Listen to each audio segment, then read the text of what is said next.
Ceci fut la prophétie de Bilam le Maléfique. L'existence de l'avenir du peuple juif est garantie. Il n'a pas besoin de recourir à la sorcellerie ni à la guerre contre les grandes puissances, car ce peuple est un lion. Par le mérite de ses saints patriarches et sa force morale et spirituelle, toutes les intentions malveillantes à son égard se transforment en bénédiction. Mais Balak, alors roi de Moab, a cherché des moyens et des stratégies pour nuire aux enfants d'Israël.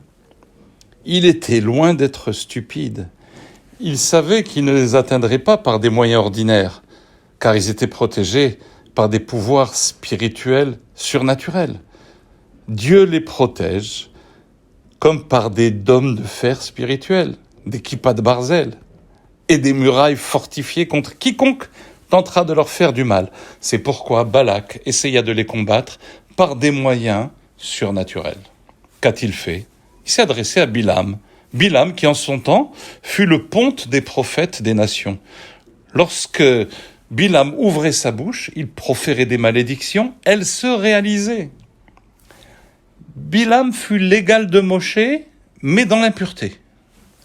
Et à présent, Balak doit séduire et appâter Bilam pour qu'il change d'avis et accepte de maudire le peuple juif par de cruelles malédictions.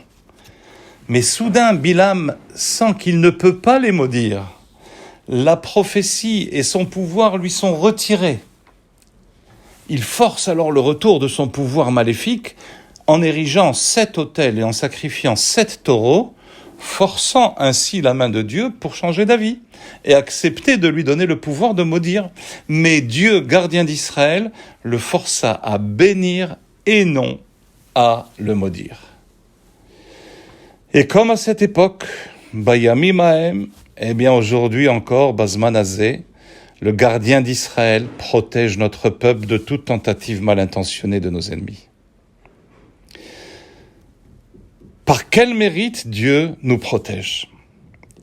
Dans la paracha, on peut relever deux éléments, 2 choses qui constituaient nos dômes de fer spirituels, notre kippa de barzel, qui de plus transformait le mal en bien. Première chose, c'est tout simplement une matana d'Hachem, c'est un don de Dieu, pour l'amour qu'il porte à Israël et par le mérite de nos patriarches et matriarches. C'est ce qui a protégé Israël pour la première fois quand Bilam est venu maudire Israël. Comme il est dit, « Ma ekov lo kaboel, ou ma ezom lo za'am Hashem » Comment maudirais-je celui qui n'a pas maudit, que Dieu n'a pas maudit ? Et comment vais-je menacer contre celui que l'Éternel n'a pas menacé ?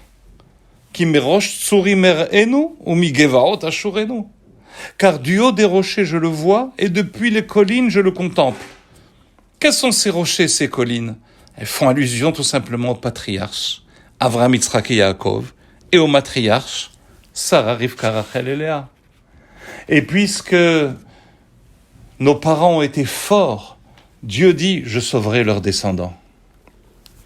La seconde raison pour laquelle on bénéficie du dôme de fer spirituel, c'est par le mérite du travail sacré personnel, accompli par Israël eux-mêmes, avec vigueur, avec enthousiasme, par l'étude de la Torah et l'accomplissement des mitzvot. C'est ce qui forme à nouveau le dôme de fer spirituel d'Israël. Et Bilam le dit, je ne peux pas les maudire parce que Hen am kelavi yakum vechaarit nasa. C'est un peuple qui se lève comme une lionne et qui se dresse comme un lion le matin lorsqu'on se lève au service de Dieu, avec dévouement, empressement, engouement. Et on ne se couchera pas non plus sans manger notre proie, c'est-à-dire avant de dormir, nous lirons le schéma qui unifie Dieu et la création, et ainsi nous nous protégeons de nos ennemis. Il est intéressant de rapporter ce que le Maharal de Prague a écrit à ce sujet. Il dit la chose suivante. Par la nature du monde, le pouvoir d'Israël n'est pas surnaturel. Il vit selon des règles de la nature comme toutes les nations. Il n'a donc pas naturellement une protection réelle contre les 70 loups qui l'entourent, les nations du monde qui attendent de le dévorer. Mais quand Israël rentre dans l'action sacrée et qu'il préserve les commandements divins, alors se crée une véritable zone tampon, une réelle protection contre les 70 loups, les nations du monde qui sont hostiles à Israël.